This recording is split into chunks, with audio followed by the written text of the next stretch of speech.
A Rússia acaba de desferir um ataque brutal contra a Ucrânia, deixando mais de 500 mil de pessoas na escuridão em Kiev. Energia cortada, vidas perdidas e dezenas de feridos. Essa foi a resposta de Moscou à resistência ucraniana. Enquanto isso, a ofensiva ucraniana não dá trégua. Drones da inteligência militar atingiram 2 petroleiros russos no Mar Negro, interrompendo rotas de contrabando de petróleo que burlam sanções internacionais. E não para por aí. Uma refinaria em Novorossiysk capaz de processar milhões de toneladas de petróleo por ano, foi alvo de um ataque preciso, paralisando operações e expondo a vulnerabilidade da infraestrutura energética russa. Mas o que realmente chama atenção são os detalhes dessa guerra assimétrica. Na madrugada de 29 de novembro, Kiev sofreu uma das maiores ondas de ataques dos últimos meses. Mais de 630 mísseis, drones e bombas foram lançados contra alvos civis e militares.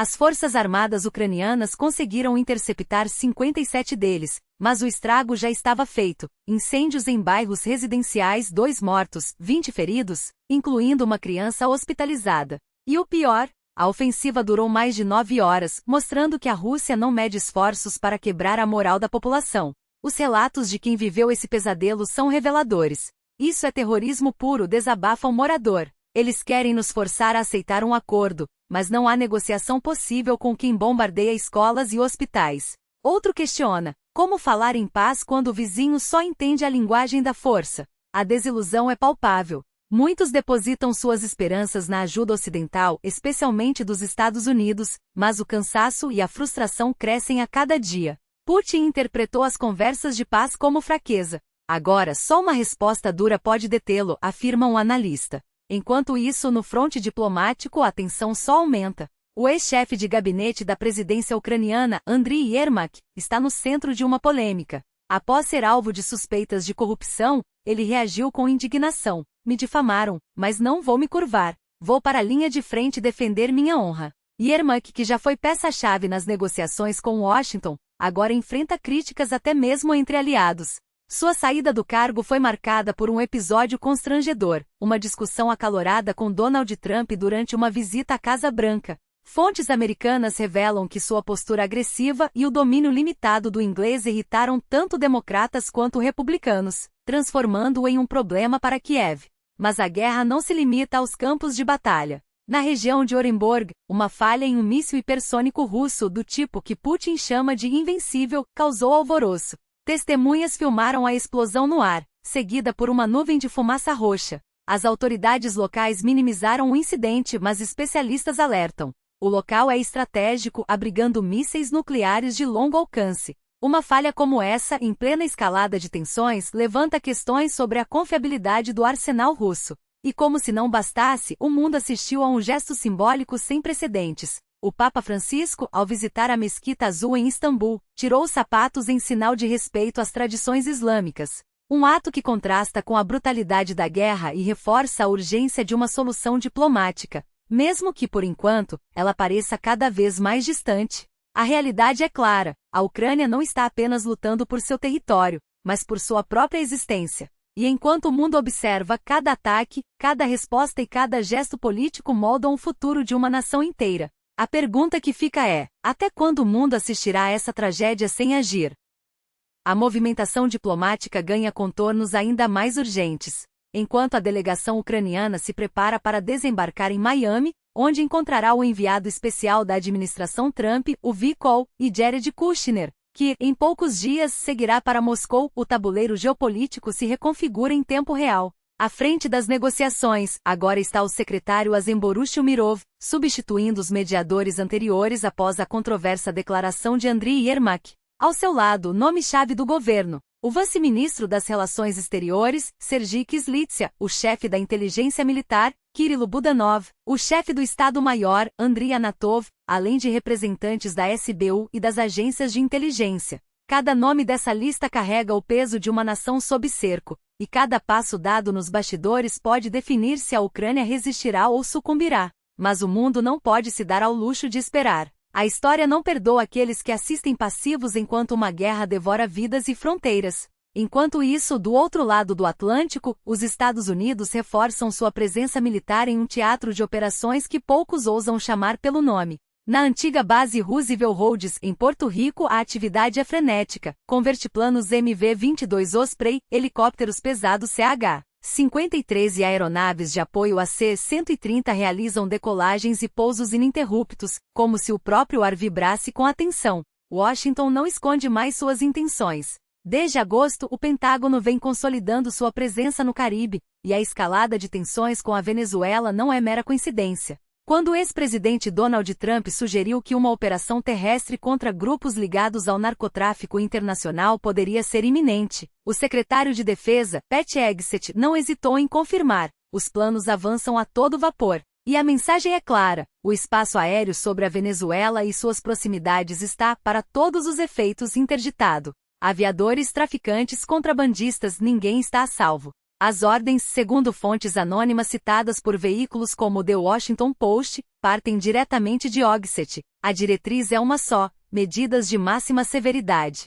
O episódio ocorrido no início de setembro, no Caribe, ilustra bem o que isso significa. Uma embarcação suspeita de transportar substâncias ilícitas foi interceptada por forças americanas. O que deveria ser uma operação de rotina se transformou em um banho de sangue.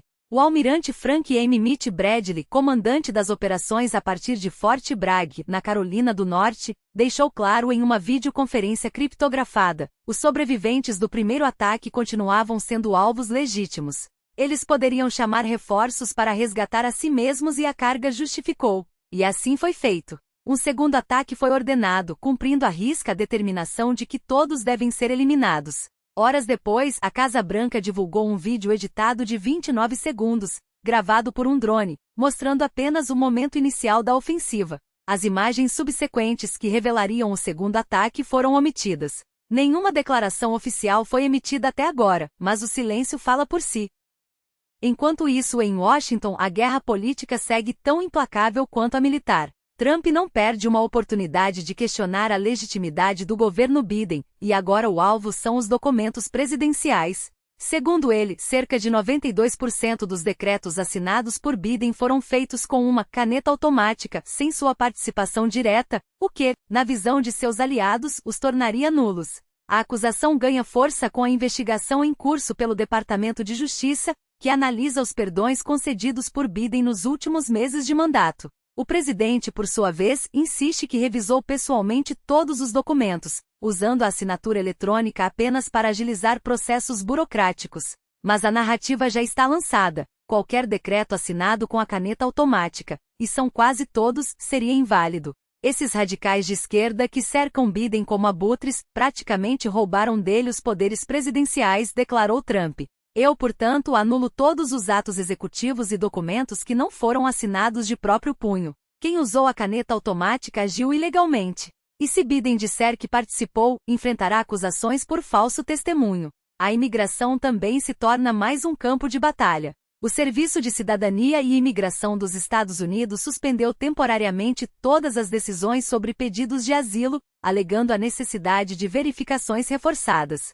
Paralelamente, o Departamento de Estado anunciou a suspensão imediata da emissão de vistos para portadores de passaportes afegãos. A justificativa oficial é a proteção da segurança nacional, mas o timing não poderia ser mais simbólico. Enquanto isso, na Alemanha, a tensão explode nas ruas. Em Gießen, milhares de manifestantes bloquearam rodovias para protestar contra a recriação da ala jovem do Partido Alternativa para a Alemanha, AfD. A polícia respondeu com gás lacrimogênio e prisões, mas o confronto é apenas a ponta do iceberg. O Escritório Federal para a Proteção da Constituição já monitora algumas facções do AfD por suspeitas de extremismo, e a violência nas ruas só reforça os temores de que a democracia alemã esteja sob ameaça. E como se não bastasse, o mundo enfrenta uma crise aérea sem precedentes. Mais de 670 aeronaves Airbus A320 Neo, quase metade da frota global, foram afetadas por uma falha no sistema de controle de voo, causada por interferência de radiação solar. O problema já provocou incidentes graves, como o do voo da JetBlue que perdeu altitude abruptamente. Embora as fabricantes tenham lançado uma atualização de software, a solução não é imediata. Centenas de aviões precisarão passar por manutenção prolongada, gerando atrasos e cancelamentos em escala global. Enquanto passageiros amaldiçoam as companhias aéreas, os engenheiros correm contra o tempo para evitar que o caos se espalhe. Mas em meio a tanta turbulência, um gesto silencioso carrega o peso da esperança. O Papa Francisco, em um ato sem precedentes para um líder católico, adentrou a Mesquita Azul, em Istambul, um dos santuários mais sagrados do Islã. Sem proferir uma única palavra de oração, o pontífice caminhou entre os corredores adornados por milhares de azulejos azuis. Trocou sorrisos com o imã e até brincou ao notar a placa de saída. Para os visitantes, explicaram-lhe: para o senhor, não é necessário sair. O momento breve mas simbólico ecoa como um lembrete de que mesmo nas horas mais sombrias, a humanidade ainda é capaz de gestos que transcendem fronteiras, religiões e conflitos. Resta saber se o mundo terá a sabedoria de ouvi-los. A vida não espera. E as notícias também não. Cada dia traz novas batalhas, novas crises, novas esperanças. Mas uma coisa é certa, só aqueles que se mantêm informados têm o poder de decidir qual lado da história querem estar. Não deixe que o futuro seja escrito sem você. Apoie quem traz a verdade à tona, porque no fim das contas, a informação é a única arma que não pode ser confiscada. Eis o que separa os visionários dos espectadores: a capacidade de enxergar além do horizonte, de decifrar o futuro enquanto ele ainda se desenha no céu. Enquanto alguns se contentam em observar as estrelas, outros as transformam em ferramentas, em olhos que vigiam a terra, em vozes que conectam continentes, em dados que salvam vidas. O lançamento que você acabou de testemunhar não foi apenas um foguete cruzando a atmosfera. Foi um lembrete de que o progresso não espera por hesitações. Cada satélite colocado em órbita é uma promessa, de monitorar secas antes que elas se tornem fome, de rastrear tempestades antes que elas destruam lares, de mapear o desconhecido antes que ele nos surpreenda. E enquanto esses 140 mensageiros silenciosos giram ao redor do planeta, eles carregam consigo uma verdade inegável: a tecnologia não é neutra. Ela serve àqueles que a dominam, e mais importante, àqueles que a usam para algo maior. Mas aqui está a questão que poucos ousam fazer. Você está pronto para fazer parte dessa revolução? Porque informação não é apenas poder, é responsabilidade. Cada imagem capturada, cada dado coletado, cada alerta emitido tem o potencial de mudar destinos. E se você acha que isso não lhe diz respeito, pense novamente. Quando a próxima crise chegar, e ela chegará, será tarde demais para se perguntar se deveria ter prestado atenção. O mundo não para. E nós também não. Amanhã, novos capítulos serão escritos no espaço, nos oceanos, nas fronteiras da ciência. A pergunta é: você vai apenas ler sobre eles, ou ajudar a moldá-los? A escolha é sua. Mas lembre-se, as grandes mudanças nunca começam com um grito. Elas começam com um sim.